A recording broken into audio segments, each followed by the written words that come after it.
Hello friend, स्वागत है आप लोग का यूजीसी नेट हिंदी साहित्य में। आज का जो हमारा टॉपिक है यूनिट टू का ये चौथा टॉपिक है। इस टॉपिक में हिंदी साहित्य काल विभाजन और नामकरण को हम देखेंगे। ठीक है, तो देखते हैं। अगर आप पार्ट 1, पार्ट 2, पार्ट 3 नहीं देखे हैं तो आप चैनल पे जाके देख सकते हैं। मैंने यूनिट 2 में यूजीसी नेट हिंदी के यूनिट 2 में जितने भी लगे हैं मैंने हर एक टॉपिक वाइज वीडियो बना रही हूँ।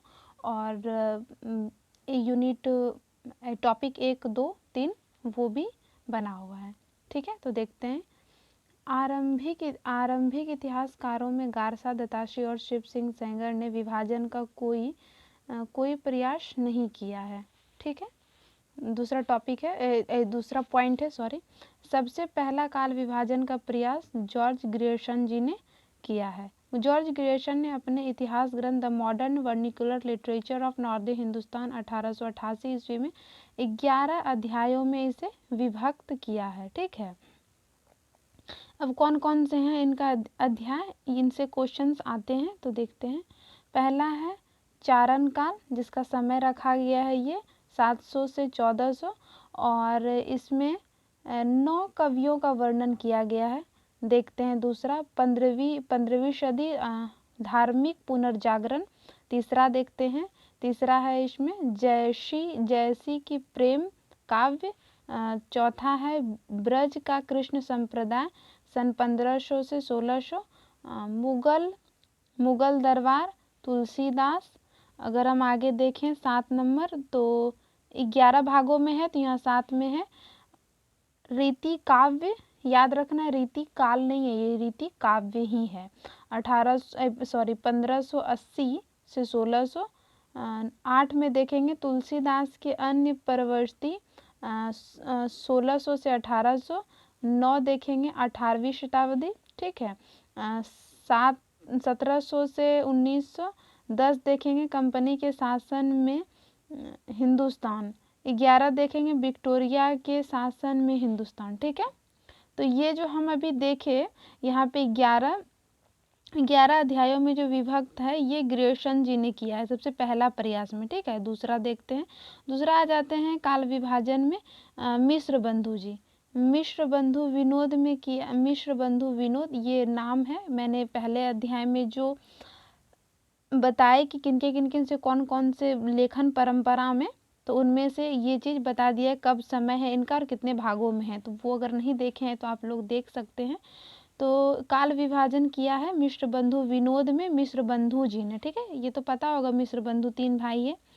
तो देखते हैं यहाँ पे इन्होंने कितने काल खंडों में विभक्त किया है। पहले दिया प्रारंभिक काल, फिर दिया है माध्यमिक काल, फिर दिया अलंकृत काल, फिर दिया परिवर्तन काल, फिर दिया वर्तमान काल।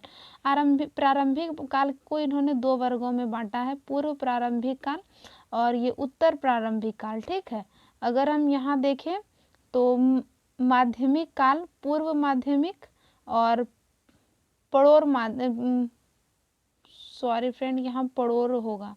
माध्यमिक काल, पूर्व अलंकृत और उत्तर अलंकृत काल। ठीक है, और यहाँ पे चौथे नंबर परिवर्तन और 5वें नंबर पे वर्तमान काल। अगर इसके हम समय की बात करें तो इन्होंने विक्रम संवत में लिया है।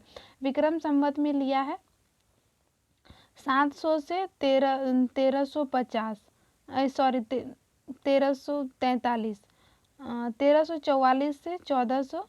फिर देखेंगे तो इसका 1445 से 1560, 1561 से 1680। फिर यहाँ पे देखेंगे तो 1681 से 1790। फिर यहाँ देखेंगे तो 1791 से 1889। ठीक है, तो ये उनका विक्रम संवत में काल रहा है। ठीक है, आगे हम देखते हैं आचार्य रामचंद्र शुक्ल जी का। आचार्य रामचंद्र सॉरी फ्रेंड, थोड़ा मिस्टेक, टाइपिंग मिस्टेक से। शुक्ल का ग्रंथ हिंदी साहित्य का इतिहास, जो कि हिंदी शब्द सागर की भूमिका के रूप में लिखी गई है। पहला देखेंगे आदिकाल, दूसरा आदिकाल और इन्हीं को इन्होंने कहा वीर गाथा काल। फिर देखेंगे यहाँ पे पूर्व मध्यकाल, इनको इन्होंने कहा भक्ति काल। और तीसरे नंबर पर देखेंगे उत्तर मध्यकाल, इसको कहा रीति काल। और चौथे नंबर पर आधुनिक काल, इसको इन्होंने गध काल कहा है। तो ये कहा है आचार्य रामचंद्र शुक्ल जी ने। और यहाँ पे अगर हम बात करें इनके समय का तो 1050 से 1375, 1375 से 1700, ये सारे विक्रम संवत में ही हैं। विक्रम संवत पता होगा आप लोगों को, और ईस्वी भी।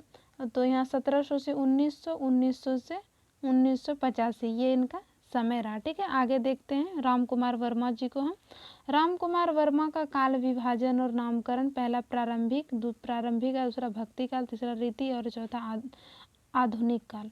तो इन्होंने प्रारंभिक काल के 2 भाग किए हैं। संधि काल, जिसका समय विक्रम संवत इतना दिया है 750 से यहाँ पे 1000 होगा, 1000 विक्रम संवत। और यहाँ पे चारण काल, चारण काल यहाँ पे मतलब 1000 ही होगा, 1000 से 1375। भक्ति काल 1375, 1700। रीति काल 1700 से 1900। आधुनिक काल की बात करें तो 1900 विक्रम संवत से अब तक इनका ये राम कुमार वर्मा का हो गया है। अगर हम हजारी प्रसाद द्विवेदी जी की बात करें काल विभाजन में, तो सबसे पहले आ जाएंगे आदिकाल, फिर भक्ति काल, रीति काल, आधुनिक काल। ये दिया है किसने? हजारी प्रसाद द्विवेदी जी की बात करें तो यहाँ पे इनका समय 1000 से सन 1000 से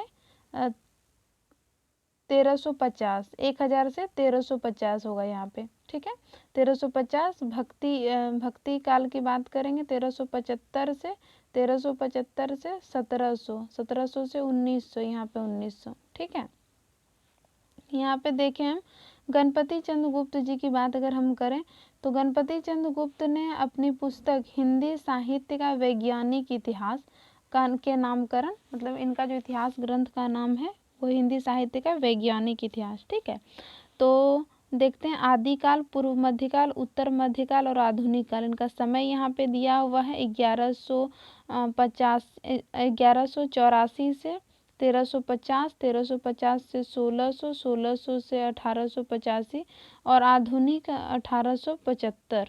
ठीक है, तो यहाँ देखते हैं डॉक्टर अब नागेंद्र द्वारा संपादित जो किए गए इतिहास, हिंदी साहित्य का इतिहास, उनका मतलब उनमें जो काल विभाजन किए गए, आदिकाल, भक्ति काल, रीति काल, आधुनिक काल। आदिकाल को इन्होंने इनका क्या समय माना? 7वीं शताब्दी के मध्य से 14वीं शताब्दी के मध्य तक। भक्ति काल को 14वीं शताब्दी के मध्य से 17वीं शताब्दी के मध्य तक। रीति काल को 17वीं शताब्दी के मध्य से 19वीं सदी के मध्य तक। आधुनिक की बात करेंगे तो 19वीं सदी के मध्य तक। ठीक है, अगर यहाँ पे एक चीज़ यहाँ पे और इम्पॉर्टेंट फैक्ट्स में जो आ जाते हैं वो आएंगे क्या कि इन्होंने आधुनिक काल के भी 4 भाग किए हैं। यहाँ पे पुनर्जागरण काल होगा, सॉरी फ्रेंड थोड़ा मिस्टेक, मतलब टाइपिंग्स मिस्टेक है। पुनर्जागरण काल, भारतेंदु युग इनको कहा जाता है, और 1857 से 1900। और देखें तो जागरण सुधा काल, द्विवेदी युग कहा जाता है, 1900 से 1918। छायावाद 1918 से 1939। और चौथे नंबर पे देखें तो छायादोत्तर काल। तो इसके भी अब यहाँ पे देखें तो छायादोत्तर काल मतलब कि छायावाद के बाद वाला जो काल है, तो यहाँ पे इनके भी इन्होंने 2 भाग किए हैं। कौन कौन से? प्रगति प्रयोग काल, जिसका समय ये रहा 1938 से 53। और दूसरा नवलेखन काल, इनका समय उन्होंने 1953 ईस्वी से अब तक बताया है। ठीक है, अगर हम यहाँ पे देखें बच्चन सिंह को भी देख लेते हैं एक बार। बच्चन सिंह का काल विभाजन और नामकरण को अगर हम देखें तो अभ्रंश काल, भक्ति काल, रीति काल और आधुनिक काल। इनका समय ये रहा, ईस्वी में है 1400 से 1650, 1650 से 1857। और अगर हम आधुनिक काल देखें तो 1857। वैसे तो काल विभाजन में भी और भी बहुत सारे हैं, लेकिन ये मैंने इतना बताया जो कि बहुत ज़्यादा इम्पॉर्टेंट है पढ़ने के लिए। ठीक है, तो मुझे पसंद है, मुझे उम्मीद है कि आप लोग को क्लास अच्छी लगी होगी। तो अगर आप पेपर 1 से अगर जुड़ना चाहते हैं, मतलब यूजीसी नेट पेपर 1 से, तो easy notes for you online study channel, आप अगर ऐसे करके सर्च करेंगे पेपर 1 तो वहाँ मैम का चैनल आ जाएगा, आप वहाँ से भी पढ़ सकते हैं। और अगर आप यूनिट वाइज देखना चाहते हैं पेपर 2 के लिए हिंदी, तो आप इसमें चैनल पे जाके देख सकते हैं। और ये हमारा चौथा पार्ट होगा यूनिट 2 का, और हम आगे कंटिन्यू रखेंगे 5वां पार्ट भी। अब इस बार आदिकाल से होंगे। तो वीडियो के साथ बने रहने के लिए बहुत बहुत धन्यवाद।